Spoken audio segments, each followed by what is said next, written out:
Hello, chào Vinh, xin chào các bạn. Hôm nay thì mình sẽ làm bánh da lợn khoai mì nha. Rất là đặc biệt luôn. Bánh thì có độ dẻo dai và có độ mềm, hòa cùng với cái vị béo ngậy của nước cốt dừa nè. Và mình có thêm nhân đậu xanh, lá dứa nữa, vừa tăng thêm cái độ ngon cho bánh. Bánh sẽ có độ dẻo và mình không có cần dùng bột gạo luôn, để sang ngày vẫn mềm nha. Thì mời các bạn cùng vào bếp để thực hiện món bánh ngon này. Mình chuẩn bị khoai mì thì các bạn gọt sạch vỏ, xong rồi cái mình ngâm nước vài tiếng cho nó ra chất mủ á. Ở đây thì mình dùng 800g, cắt ra những cái khoanh nhỏ nhỏ như nè, chẻ nó ra, xong rồi cái lấy cái cọng chỉ ở giữa của khoai ra. Cọng chỉ này là xơ của nó đó, mình chẻ ra hết luôn nha. Rồi cái mình cắt ra những cái nhỏ nhỏ vậy đó, đặng chút mình xay cho nó nhanh. Còn nếu mà các bạn mài á, bằng cái đồ mài thì khỏi cần phải cắt nhỏ, mà mình cầm nguyên cái củ mình mài luôn. Thì mình chẻ ra để mình xay đó cho nó nhanh. Xong rồi mình để qua một bên. Đây là phần khoai mì 800g. Thì cái phần này đã sơ chế rồi, cho vào trong cõi để xay luôn. Xay thì nó nhanh, nhưng mà các bạn phải cho nước vô, rồi một chút mình vắt nước ra mình bỏ đi. Trong lúc xay thì mình vừa xay á, mình cho thêm khoai vô, làm vậy thì xay nó nhanh nhuyễn á, mà nó ít nước nữa. Xay cho nó nhuyễn xong rồi mình tắt. Các bạn sẽ dùng cái dải mỏng á, mình rây nó lại nha, để lượt cái phần khoai mì. Cái nước ở bên dưới này nè là cái tinh chất của bột á, mình sẽ lọc, mình lấy một chút nữa nó lắng xuống á, cái phần bột ở bên dưới. Vắt cho nó khô, thì cũng không cần phải khô lắm, nó cũng hơi ướt ướt một chút. Cái nước này thì mình để nửa tiếng đi cho nó lắng xuống. Ở đây mình có nấu 100g đậu xanh, các bạn nấu cho nó hơi khô một chút, nấu cho nó chín. Đây là phần đậu xanh mình đã nấu chín nè, hoặc là các bạn hấp cũng được nữa. Nó chín mềm và nó khô vậy nè. Thì mình cho vào đây 200ml nước để xay. Nếu như mà các bạn nấu nó hơi bị nhão á, thì khỏi cần cho nước mà mình xay trực tiếp luôn. Xay xong rồi cho ra cái thau. Mình dùng 150g bột năng nè, khoảng 1 chén ăn cơm á, 150 đường, chút xíu muối, 250ml nước cốt dừa và 150ml nước lá dứa nha. Tổng cộng hai loại này là 400ml. Cái phần nước khoai nè, bây giờ mình lọc, mình lấy cái bột ở bên dưới. Đây là tinh chất của bột năng. Bột này rất là mịn. Mình sẽ cho hết toàn bộ phần khoai, mình đảo vắt lấy nước nè, cho trở lại cái thau để trộn lấy cái phần bột này luôn. Cho đường vô luôn nha, một chút xíu muối, bột năng cũng cho vô luôn. Nước lá dứa sẽ giúp cho nó có màu đẹp và nó thơm hơn.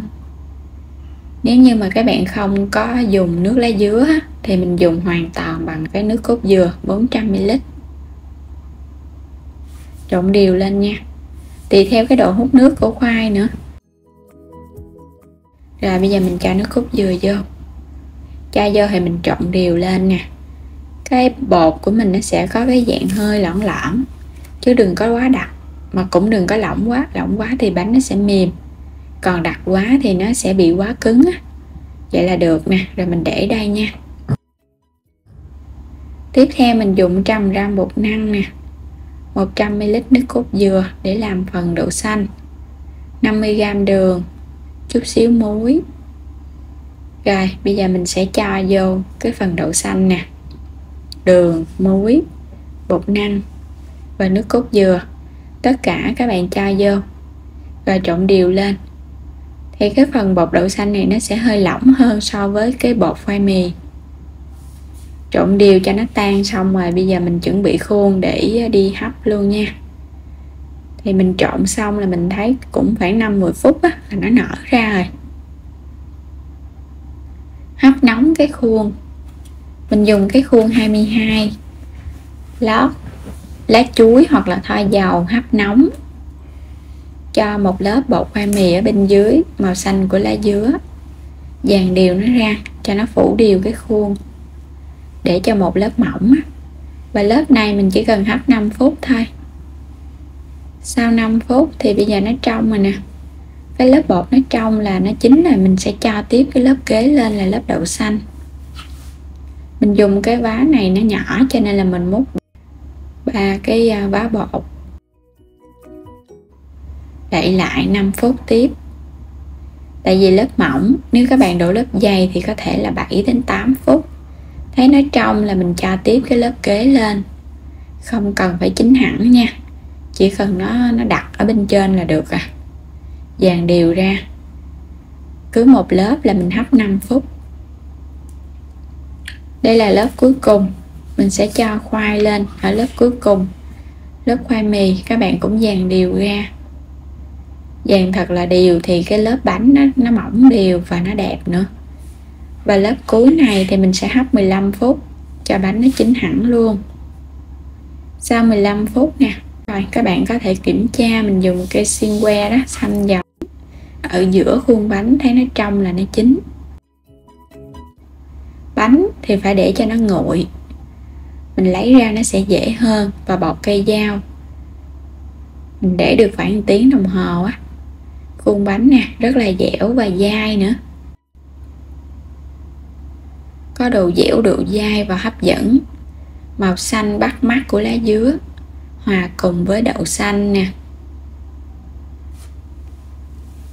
Bánh này các bạn làm vậy nè, mình ăn qua ngày vẫn ngon luôn nha, vẫn dẻo, ngon và lạ hơn so với các bạn làm bánh da lợn bình thường á.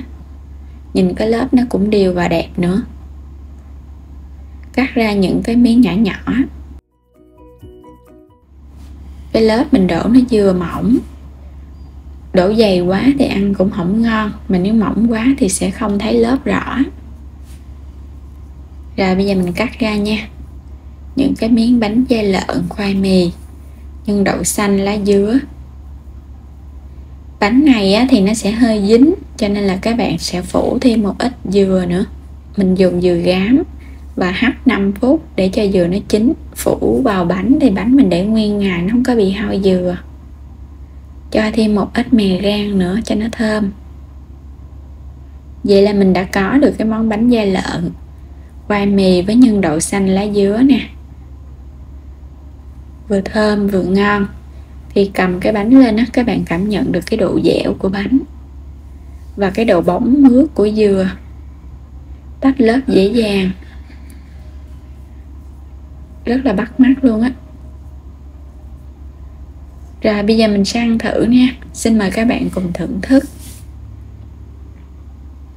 Bánh thì mình thấy nó thơm nè, dẻo dẻo và bùi bùi từ đậu xanh.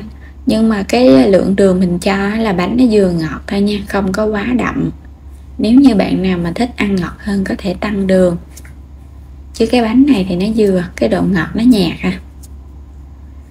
Rất là thơm luôn á, dẻo dai mềm, vừa ngon vừa mới lạ nữa. Thì mời các bạn cùng vào bếp để thực hiện ngay món bánh ngon này thưởng thức nha.